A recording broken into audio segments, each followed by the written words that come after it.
Assalamualaikum warahmatullahi wabarakatuh. Perkenalkan, nama saya Nurmala Sari, peserta dari mata kuliah Rehabilitasi dan Pengembangan Sumber Daya Perairan. Saya akan memaparkan paper yang saya ambil, yaitu rehabilitasi terumbu karang melalui kolaborasi terumbu buatan dan transplantasi karang di Kecamatan Bungus, Teluk Kabung, Kota Padang. Adapun latar belakang yaitu upaya pelestarian terumbu karang di perairan Indonesia mutlak diperlukan. Hal ini sejalan dengan pengesahan International Union for Conservation of Nature and Natural Resources yang menyatakan bahwa ekosistem terumbu karang merupakan sistem khas tropik yang dilindungi. Kebijaksanaan ini dikaitkan dengan sumber daya hayati yang sangat bermanfaat untuk kelangsungan hidup manusia. Manfaat terumbu karang diantaranya sebagai penahan gelombang, biota ikan, dan makanan ikan serta pariwisata bahari. Akan tetapi kondisi terumbu karang di Indonesia sekarang ini mengalami degradasi lingkungan yang diakibatkan oleh perubahan alam itu sendiri ataupun akibat ulah tangan manusia. Tentunya masalah itu akan semakin meluas jika tidak segera diambil langkah-langkah untuk melestarikannya. Indonesia dikenal sebagai salah satu pusat keanekaragaman hayati laut dunia dengan kekayaan terumbu karangnya. Indonesia memiliki luas total terumbu karang sekitar 85,200 km persegi atau sekitar 18% luas total terumbu karang di dunia. Sayangnya saat ini kekayaan terumbu karang Indonesia justru terancam rusak akibat berbagai hal, baik karena faktor alam seperti perubahan iklim maupun akibat ulah tangan manusia itu sendiri. Hal ini tentunya berdampak pada tak terganggunya kehidupan berbagai jenis hewan laut di sekitarnya. Hal ini didasarkan pada pendapat yang menyatakan bahwa ekosistem terumbu karang dengan berbagai habitat dan zonasi merupakan tempat yang cocok untuk kehidupan berbagai jenis invertebrata laut. Terumbu karang membutuhkan kondisi lingkungan hidup yang optimal, yaitu pada suhu hangat sekitar di atas 20 derajat Celcius untuk dapat bertumbuh dan berkembang biak dengan baik. Terumbu karang juga memilih hidup pada lingkungan perairan yang jernih dan tidak berpolusi. Oleh sebab itu, terumbu karang akan terganggu habitatnya jika terjadi polusi laut dan suhu yang panas.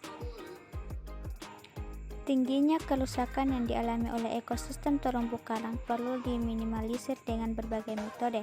Salah satu upaya yang dapat dilakukan dengan metode terumbu buatan dikolaborasikan dengan transplantasi karang. Transplantasi karang adalah suatu metode penanaman dan penumbuhan suatu koloni karang dengan metode fragmentasi.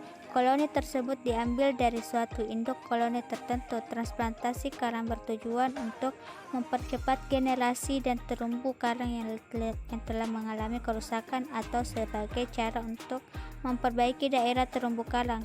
Transplantasi karang secara umum berhasil dengan tingkat kelangsungan hidup sebesar 50% sampai dengan 100%. Adapun fungsi terumbu karang secara ekologis adalah sebagai tempat rumah ikan, sebagai tempat bermain ikan dan spawning, aggregation, pelindung ekosistem pantai, mengurangi abrasi pantai dan mencegah rusaknya ekosistem pantai lain seperti padang lamun dan mangrove, serta mengganggu sumber mata pencarian. Berdasarkan pertimbangan tersebut, perlu dilakukan kegiatan berupa rehabilitasi terumbu karang melalui program rehabilitasi terumbu karang melalui kolaborasi terumbu buatan dan transplantasi karang agar ekosistem terumbu karang dan ikan karang kembali dapat muncul di daerah yang mengalami degradasi. Adapun metode penelitian yaitu yang pertama, pembuatan terumbu karang buatan. Pada pembuatan media substrak dilakukan pembuatan beton kubus dengan ukuran 60 cm x 60 cm x 10 cm sebanyak 2 unit. Dengan total 160 unit, terumbu buatan disusun dengan konfigurasi 36:25:16:3 membentuk piramid yang mana dilakukan kolaborasi dengan transplantasi karang. Yang kedua yaitu dengan cara biofisik.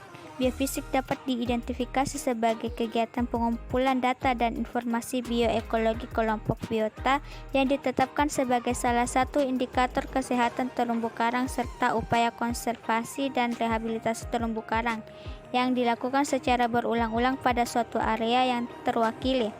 Perubahan dalam seli waktu dan rentang spasial yang diukur selama kegiatan berlangsung akan menyediakan data dan informasi penting terhadap perubahan populasi biota indikator di ekosistem pesisir dan pulau-pulau kecil sebagai tolak ukur keberhasilan sebuah kegiatan dan program. Adapun hasil dan pembahasan, yang pertama itu kolaborasi transplantasi karang di terumbu karang buatan. Berdasarkan hasil analisis, kolaborasi terumbu karang buatan dan transplantasi karang menunjukkan total pertumbuhan yang sangat meningkat. Hal ini dilakukan pengamatan pasca penyisipan terakhir pada monitoring 5 dengan semua sampling sebanyak 14 buah. Adapun total pertumbuhan transplantasi karang pada terumbu karang buatan dengan total pertumbuhan untuk tinggi antara 0 cm sampai 1,1 cm dan untuk lebar 0 cm sampai 1,6 cm. Rata-rata pertumbuhan untuk tinggi sebesar 0,79 cm dan lebar sebesar 0,85 cm per bulan. Secara sederhana, gambaran kolaborasi terumbu karang buatan dan transplantasi karang dapat dilihat pada gambar tersebut. Yang kedua yaitu kualitas air.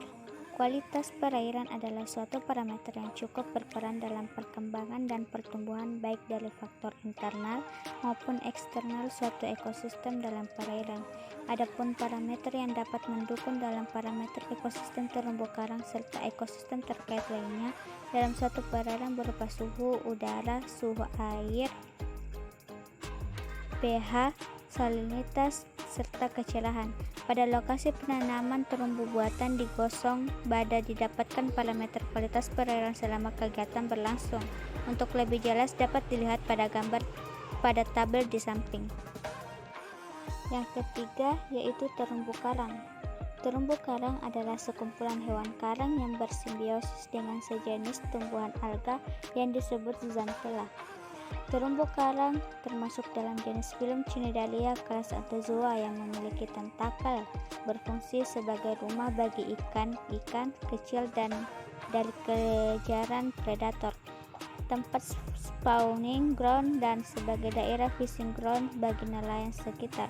Kegiatan rehabilitasi terumbu karang melalui program kolaborasi terumbu karang buatan dan transplantasi karang ini telah dilakukan penanaman terumbu beton di lokasi Gosong Bada di perairan Kisasei. Yang keempat yaitu ikan karang. Ikan karang merupakan salah satu indikator ekosistem yang menyatakan apabila dalam suatu banyak dijumpai ikan karang. Bisa dikatakan bahwa ekosistem terumbu karang pada perairan tersebut bagus. Hasil yang didapat pada monitoring dari lokasi pemantauan Gosong Bada sebagaimana dapat dilihat pada gambar berikut. Yang terakhir yaitu bentos. Bentos merupakan hewan dan tumbuh-tumbuhan yang hidup di atas atau di bawah dasar laut atau pada wilayah yang disebut zona bentek maupun dasar daerah tepian. Selain dilakukan pengamatan bentos, juga dilakukan pengamatan tentang megabentos sebagai indikator target biota ekonomis yang berada dan berkembang di sekitar area penanaman terumbu buatan. Dari monitoring yang dilakukan untuk kategori biota sudah ada yang mulai menetap di area penanaman seperti biofouling, telitip, lili laut, serta anak ikan-ikan kecil bergelombolan bermain dengan menjadikan terumbu karang sebagai area rumah perlindungan dari predator dan juga kuatnya arus dasar perairan. Selain ditemukan biota yang di atas, di terumbu buatan juga ditemukan bintang laut, bundar, dan bulu babi. Adapun kesimpulan pada paper ini yaitu pelaksanaan program rehabilitasi terumbu karang melalui program kolaborasi terumbu karang buatan dan transplantasi karang berjalan dengan baik dan sesuai harapan. Hal ini ditandai dengan beberapa indikator keberhasilan, diantaranya terumbu buatan telah banyak ditumbuhi biota lainnya seperti biofouling dan teritit dan lili laut. Yang kedua, daerah sekitar terumbu buatan telah dijumpai rekrutmen karang-karang yang mulai berkembang dengan ukuran kecil dan telah meningkat persen covernya dari 1,33% menjadi 2,19%. Yang ketiga, keberadaan ikan pada terumbu buatan semakin meningkat setelah dilakukan monitoring.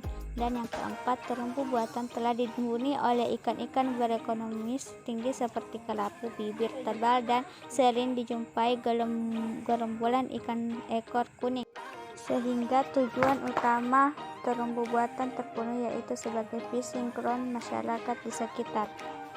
Itulah penjelasan paper yang setelah saya ambil. Kurang dan lebihnya mohon dimaafkan. Terima kasih. Wassalamualaikum warahmatullahi wabarakatuh.